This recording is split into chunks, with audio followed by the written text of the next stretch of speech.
अस्सलाम वालेकुम। Welcome to the Helix pharmaceutical podcast. आज के जो हमारे मेहमान हैं वो साइकेट्री डिपार्टमेंट के हेड हैं जिन्ना हॉस्पिटल में कराची, डॉक्टर चुनीलाल।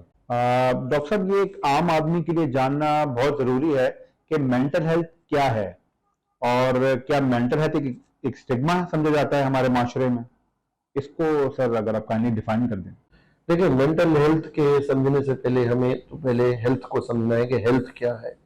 तो हेल्थ को जो जिस तरह डिफाइन किया गया है कि हेल्थ जो है एक बीमारी की अदम मौजूदगी का नाम नहीं है, यानी कि फिजिकल इलनेस की अदम मौजूदगी का नाम नहीं है, बल्कि उस बंदे को मेंटली और सोशली भी फिट होना चाहिए। तो ये हेल्थ के जो है, यानी कि हम इसको हेल्थ का कहते हैं कि वो बंदा हेल्दी है।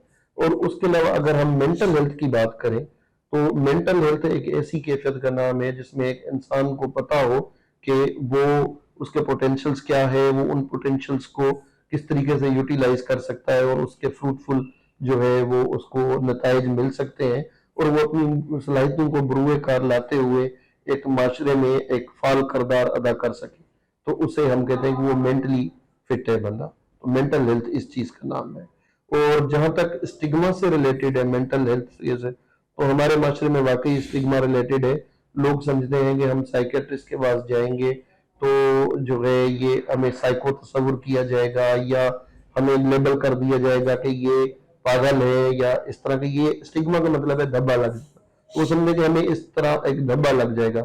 हालांकि ये जिस तरह दूसरी बीमारियां होती है, किसी भी इंसान को ब्लड प्रेशर, शुगर या और मसले मसाइल हो सकते हैं, तो इसी तरीके से जहनी सेहत के भी मामलात हो सकते हैं, और जिनको अगर जल्दी से आइडेंटिफाई किया जाए, जल्दी से साइकेट्रिस्ट की या साइकोलॉजिस्ट की हेल्प ली जाए, तो इंसान बहुत सारी कॉम्प्लिकेशन से बच सकता है।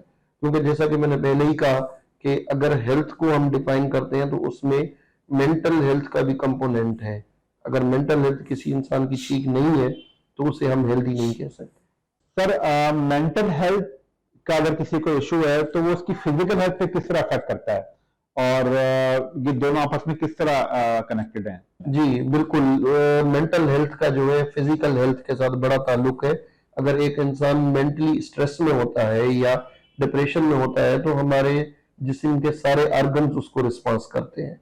यानी कि मैं इसको आप भी एक एग्जांपल देना चाहूंगा कि अगर फर्ज करें एक इंसान स्ट्रेस में है, परेशानी में है, तो उसके दिल की धड़कन तेज हो सकती है, उसके हाथों पाँव में लर्जा आ सकता है, उसका जो है यानी कि पसीने आ सकते हैं। और ये तो हो गई फिजिकल मैनिफेस्टेशन।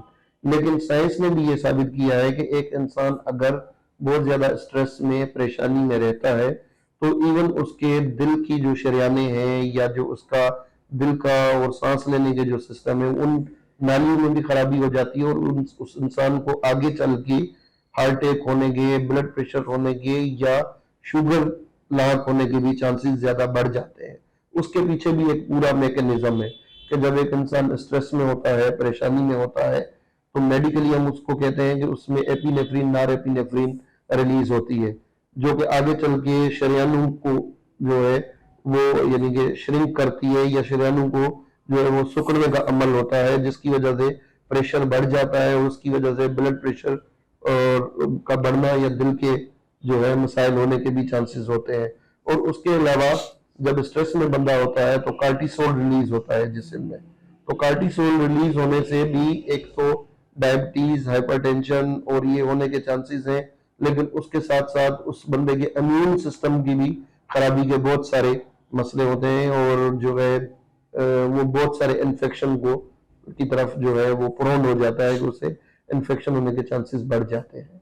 तो बड़ा लिंक है इन चीजों का, मेडिकली भी और साइकोलॉजिकली भी। तो जो मेंटल डिसऑर्डर्स होते हैं उसमें बहुत सारे उनके जो है ना, हम कह सकते हैं कि इकसाम है। कुछ चीजें हैं जिसे हम कहते हैं कि साइकोटिक डिसऑर्डर्स, और कुछ डिसऑर्डर्स हैं जिन्हें हम क्लासीफाई करते हैं न्यूरोटिक डिसऑर्डर्स।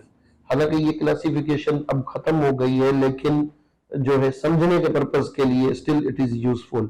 तो जो साइकोटिक डिसऑर्डर्स होते हैं, अमूमन उनमें ये होता है कि मरीज को खुद पता नहीं होता कि वो किस तरीके से बिहेव कर रहा है, या उसे कानों में आवाजें सुनाई देना, शक्लें दिखाई देना, मुख्तलिफ किस्म के शक व शुबात, डर, खौफ, हालांकि उनकी हकीकत नहीं होती। तो लेकिन मरीज समझता है कि ये वाकई रियल में उसके साथ हकीकतन ये चीजें हो रही हैं, اور دوسرے لوگ جو ہے اسے سمجھانے کی بھی کرتے ہیں لیکن وہ ان چیزوں کو نہیں سمجھ پاتا، تو وہ تو علاج کے لیے راضی نہیں ہوتے، وہ تو کہتے ہیں کہ ہمیں تو یہ واقع مسئلے جو ہیں یہ حقیقتاً ہو رہے ہیں، تو وہ آنے کے لیے راضی نہیں ہوتے۔ لیکن کچھ مسائل ایسے ہیں جس میں اس انسان کو پتا ہوتا ہے، جیسا کہ انگزائٹی، ڈپریشن یا فوبیا کے جو پیشنٹس ہوتے ہیں، یا ایسے پیشنٹ جن کو وہم وسوسوں کی بیماری ہوتی ہے، او سی ڈی کے پیشنٹ، انہیں پتا ہوتا ہے کہ یہ جو ان کے ساتھ معاملات چل رہے ہیں یہ ٹھیک نہیں ہے اور یہ ان کی ذہنی صحت کو خراب کر رہے ہیں، اور اس کے لیے ان کو کسی سائیکیٹرسٹ یا سائیکولوجسٹ سے ملنا چاہیے، تو وہ خود آتے ہیں۔ تو اس میں یعنی کہ یہ ہے کہ جو سائیکوٹک ڈس آرڈرز والے ہیں عموماً ان کی فیملی انہیں لاتی ہے یا ارد گرد کے لوگ انہیں لاتے ہیں، لیکن جو دوسرے ڈس آرڈرز ہیں اس میں مریض عموماً خود ولنگ ہوتا ہے ڈاکٹر سے ملنے کے لیے۔ سر انزائٹی اور ڈپریشن میں کیا فرق ہے؟ کیونکہ جب بھی میں کسی سے بات کرتا ہوں تو وہ یہی کہتے ہیں کہ انزائٹی اور ڈپریشن ایک ہی چیز ہے، تو اس کو آپ کس طرح ڈیفائن کرنا چاہیں گے؟ کیونکہ جہاں تک میں جانتا ہوں دونوں الگ الگ چیزیں ہیں۔ دیکھیں انگزائٹی اور ڈپریشن میں تو چیزیں فرق ہے، اس کے مینجمنٹ میں بھی فرق ہے۔ انگزائٹی ایک اضطراب کی کیفیت کو کہتے ہیں، ایک ریسلیسنس، بے چینی والی کیفیت کو، جس کی اور بھی بہت ساری جسمانی علامات ہوتی ہیں، دل کی دھڑکن تیز ہو جانا، گھبراہٹ، بے چینی ہونا، پسینے آنا، یا یہ ہے کہ سانس لینے میں بھی کچھ لوگوں کو اس ٹائم دشواری ہوتی ہے۔ اور عموماً جو ہے انگزائٹی آپ کی کنسرن ہوتی ہے آپ کے فیوچر سے سوچ کے، فیوچر کا سوچ کے یا آگے کا سوچ کے، فیوچر کنسرن سے ریلیٹڈ ہوتی ہے۔